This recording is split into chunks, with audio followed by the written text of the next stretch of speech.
Hi, I'm Matt of LFD Research. Now, just to start out, before this video starts, you're going to want to jump to about the 17-minute mark. We're going to put in the text at the bottom right here what point you want to jump to if you want to just see our conclusions at the end of this testing. If you don't want to see the testing itself, jump there, you're cool. Otherwise, one preface on this test. This test is not how the guns are designed to function. This is not how any of this is supposed to function. We are trying to test how resilient these gun designs are. So I can understand, hey, this isn't how it's supposed to be, it's an unfair test. I'm not saying whether or not it's an unfair test. I'm saying, can you rely on this gun? What happens if you are in a self-defense scenario, because several of these are carry pistols, and you get in a grappling fight? You might end up, just on instinct, shoving whatever tool you have into his gut. How does this gun handle that? That is what this test is about. Anything beyond it, it is not a true representation of what's going to happen in a self-defense fight. This is more trying to find out how the gun design works. Now let's start off with the test. All right. Matt with LFD Research here. Today what we're going to do is we're going to take a bunch of guns and we're going to take them and push them into a target, try and get them out of battery and see how well they work. So we have a basic target stand here, a couple of pieces of cardboard for our backing, and then we have an extra firm pillow to be our simulant. And we're going to get started. Right here we have a Glock 42, 5 rounds of 380. Let's see how we do. We got a jam.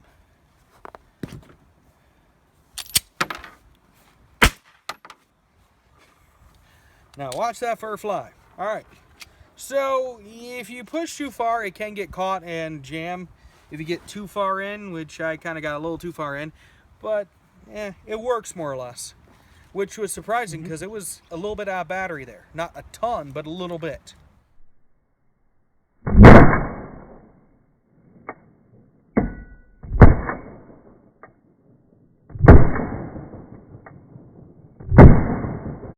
All right, next up we have the Ruger LCP and 380.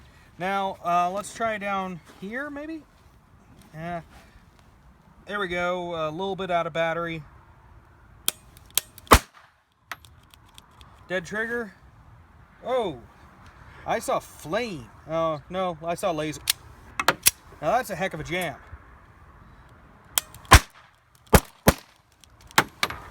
So LCP not doing the best. It might just be the polyfill binding it up. It might be, but did you hear the couple of times where it was clicking? Oh yeah, I heard. Because it was out of battery. So. Yep.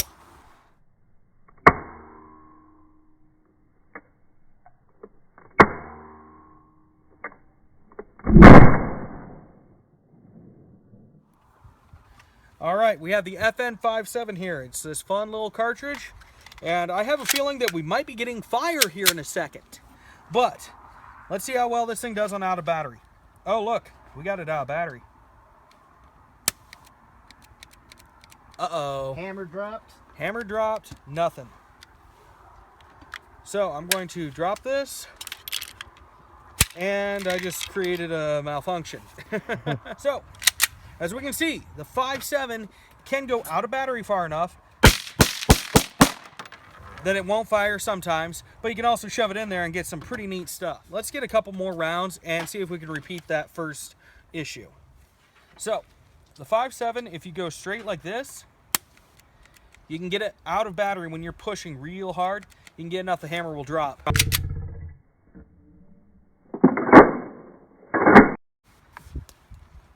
But if you go a little bit, so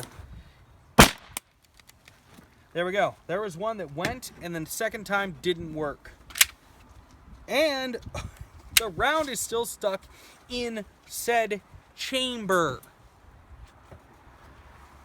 We have a deadline on this gun.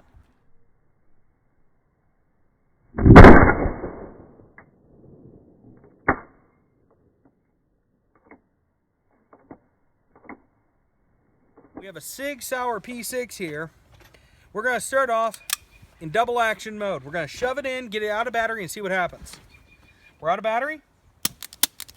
Nothing. All right. Single action. Gonna shove it in, say mount. Dead trigger. A little bit less. Oh, and it's got this caught inside.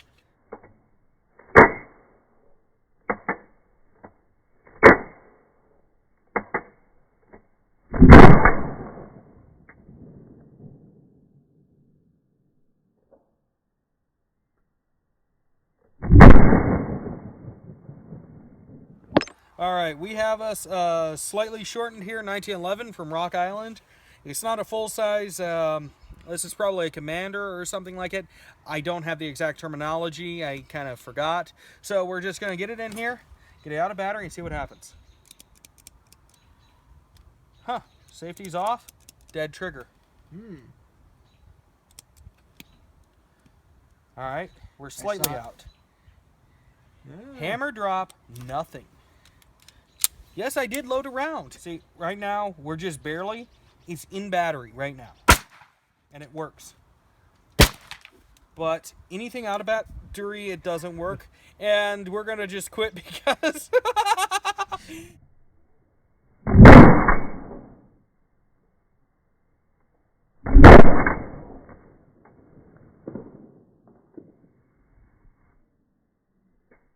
Now, continuing on, we have the Walther CCP here.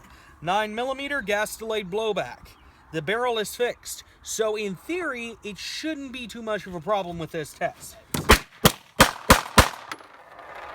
And it has run out perfectly. That is one of the beautiful things about a fixed barrel.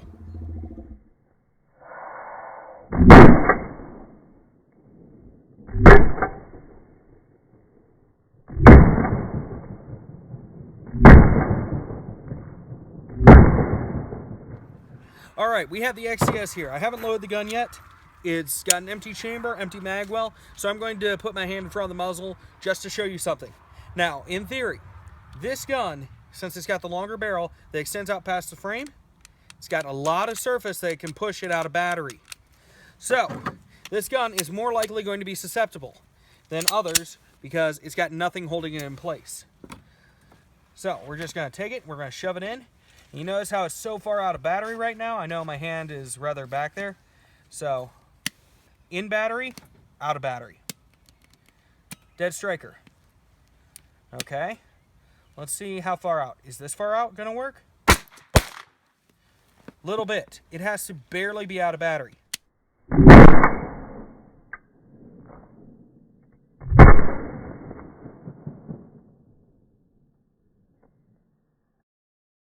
These XDSs have such a sweet trigger because it drops straight down. It doesn't pull the striker back and then drop. So it is very, very, very susceptible to being taken out of battery and going down. All right, we have a compact slide for the Sig P250 on the subcompact frame. We're going to shove it in and get it enough out of battery, and let's see if it works. Uh-oh, it's down. This is kind of like the XDS. It comes out beforehand. So let's try a little out of battery. No out of battery at all, and it fires. So this one doesn't work. This little extension past the frame is what takes it down. All right, we got the Sig Sauer P250. This time, we're the subcompact slide on the subcompact frame. So, in theory, it won't be quite as susceptible as it was on the compact frame. So we're going to shove it in as much as we can. Still out of battery. Now we're going to back off a little. Not bad. So, as you've noticed, we've had this Sig P250 out a lot, and it's had problems. Now, there is a pistol that's it's called the Honor Guard. It has something they call the Fist. Well, we don't have one of those. But we can put a full-size frame on this Sig Sauer P250 and more or less replicate it. So we're going to take this, shove it in as far as we can, and see if it works. Get in there, you! And the answer is, it works.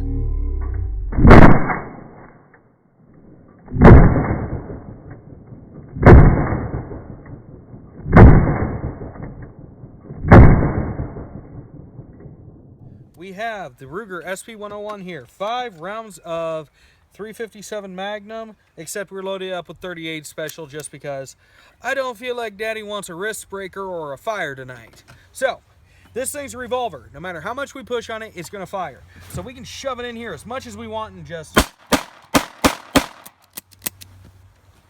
See? No problem. That's one thing the revolver excels at.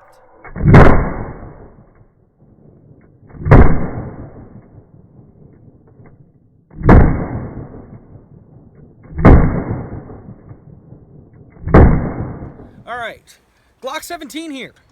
Fresh pillow because, well, we've already put enough through that we destroyed the first one, so on to number 2, let's see how it goes.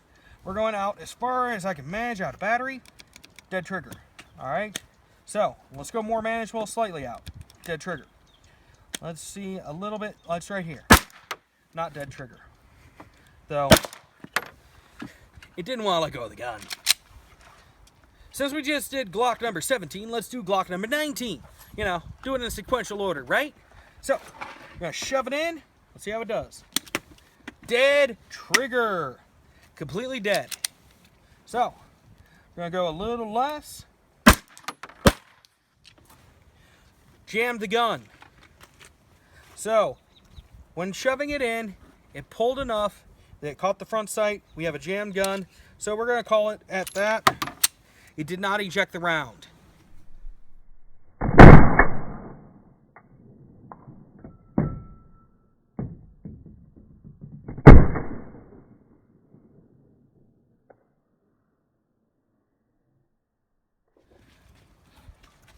Alright, keeping on a trend to full size, we have the Ruger American here.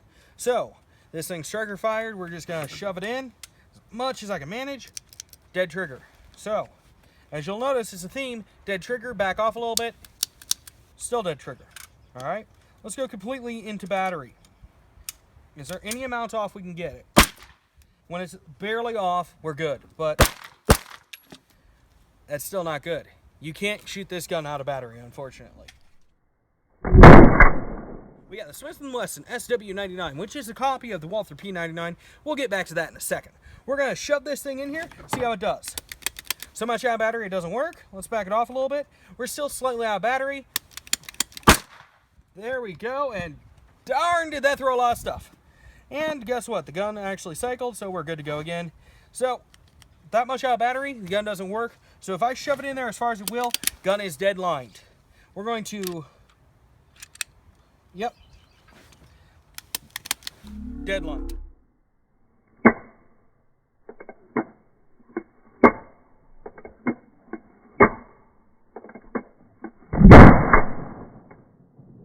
Alright, now, since the Smith & Wesson pretty much deadlined, we're going to do the same thing with the Walther P99. Difference is, the actual Walther barrel is cut flush with the slide. Let's see if that makes any difference where the Smith & Wesson barrel extends past the slide. So we're going to go in as far as we can. Nothing, but right about here, a little out of battery, and... yeah. So, as soon as you get your first round through, it pretty much works because the round's going to blow open a gap in front of it in this testing, but still, you can push these out of battery, they won't work.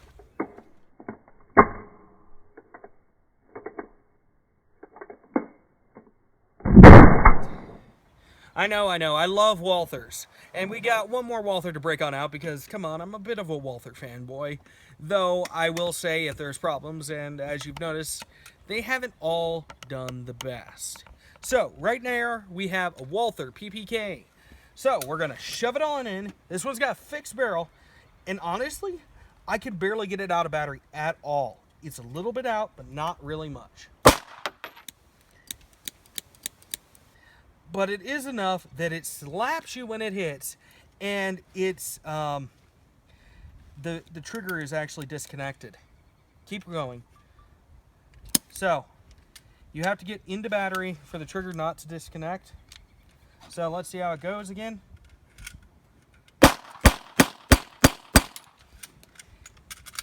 This gun is thoroughly pleasant to shoot. Alright, back on the I Love Walther theme. We have the Walther PPS here, Gen 1. So we're going to just take it and shove it on in as far as we can. Now the sight decided it wanted a little piece of the pillow, but it did pretty phenomenal.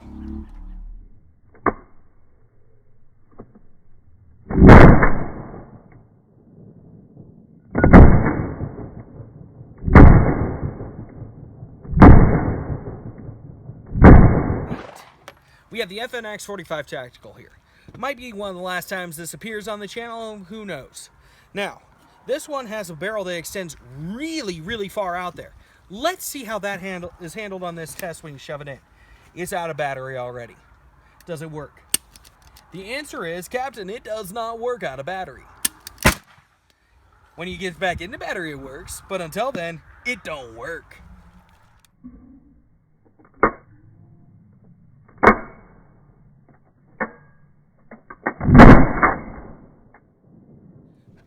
And for our last unique handgun of the day, we have the Steyr M9-A1. You know, another Austrian gun. We're going to get it out of battery. Steyr does not want to have an issue at all, which is actually pretty phenomenal. Now, you may notice the frame is more or less flush with the end of the barrel, so no matter how much you push, you have to push forward on the top to get it out of battery.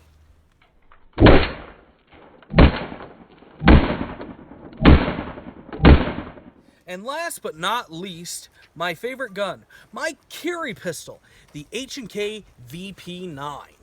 So, let's see how my carry pistol does in this, the out of battery charge, the out of battery test, because, well, let's see how it does. Uh-oh, dead trigger. That's not good. Here. So, halfway out of battery, it doesn't have a problem. That's why you're better off going right about here and just screwing the guy up.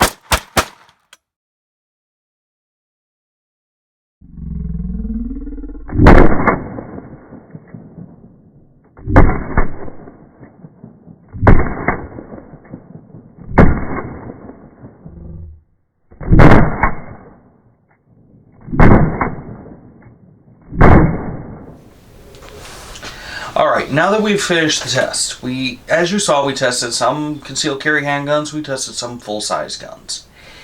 And we noticed a few trends. Guns that were able to work in single action. After reviewing the slow-mo, we can tell that the double action allows it to actually more or less hammer the slide shut enough it will fire. Or if it's a striker fired, that's a true double action where it can pull the striker back further. It can sometimes set it off without that. Now, guns like the SW99 and the P99 would work in double action, but that's because the striker was hammering it closed, and you can go back and look at the slow motion to see this. And as soon as it gets pretty much into battery, then it fires. It would not work in single action mode, though. That was unfortunate about those two guns. And there were some other guns like the FN57 where the hammer would drop, the gun wouldn't fire, you're out. It's a single action only trigger, nothing. Anything that was a true single action pretty much did very abysmal in this testing. Now, we're going to pull out a few guns here because we're going to point out a couple of trends we noticed. Glock 42 here. This did very, very nicely on the test. And as we'll notice, this frame comes out pretty much all the way to the end of the slide. So, getting it out of battery, even though you're partially out of battery, you'll notice the lock is still partially engaged there, so you can let the trigger go in and it'll work. Not exactly the best, but another gun that did very well in this test, the Walther CCP. Another trend, frame is all the way down to the end of the slide, and the fixed barrel keeps it very well in battery. It's kind of hard to push it out of battery when the barrel's pushing back. Another one, Walther PPS. So we had 3 Walthers that did pretty well. The Walther PPK did not do well in single action. Double action it did okay, but single action it had problems. Now this PPS here, it's a double action. You'll notice this little piece coming out the back. This piece coming out the back is part of the striker assembly. So it'll come back and then drop in. So when it's slightly out of battery, it will work still. Now, it can't go a ton out of battery, but this one works so well because it's completely flush on the end of the gun. So the barrel is flush with the slide, is flush with the frame. Makes it difficult to get it out of battery. Did very, very well in this test. I suspect the Gen 2 will probably be the same way. And of course, as everyone knew before this test even started, the Ruger SP101. Revolver. Yes, revolvers will take this fantastically and say you got some more. They do have a limit on capacity. Granted, most of these single stack guns that did well had about the same capacity. A little bit more, but very close to the same. The difference is they can be reloaded a lot faster than a revolver. And if you have something go wrong on a revolver, it's a hard shutdown. A very hard shutdown if you bind the cylinder. Now, another gun where the frame went flush, but it did not do well in this test. The LCP. Difference is very, very weak spring tension. There are some times where this gun has had problems going back into battery with a new round. So, it didn't do very well in this test. Maybe a different LCP could do a little better. And I noticed that this little cut right here tended to bind the gun up with gunk. So, that might be a problem. And the LC9 has this same cut here. So, I'd be kind of nervous about that one myself. But I haven't actually tested it, so I can't say one way or the other. Guns that did not do well. The Glock 19. This one has the frame going all the way to the end of the slide. But it got enough out of battery that we had a dead trigger. So it can barely be out of battery. So right here, nothing. Back it off a little bit, like right here, we're fine. But the barrel is going past the end of the slide. I suspect maybe if that barrel was cut off flush, it might do a little better, but it still did not handle this test very well. Another one, the HK VP9. Same thing. It didn't do all that well going out of battery, and it's got a large face, but the frame is pretty much flush as well. Barrel comes out a little further, so maybe a slightly higher tension spring and possibly getting it flush might help. But either way, you have 3 guns that didn't work and 4 guns that did well. And if you like this kind of content or want to see more about it, like us, share us, even comment. We'd love to hear your comments. What guns you'd like us to see tested. And we do have one idea for possibly a follow-up to this, at least using the guns that performed well and are small enough. And thanks to Ryan Michad for that one from Handgun Radio. And if you like more of our stuff, subscribe. And you can always check out our podcast, Geeks, Gadgets, and Guns, at geeksgadgetsandguns.com.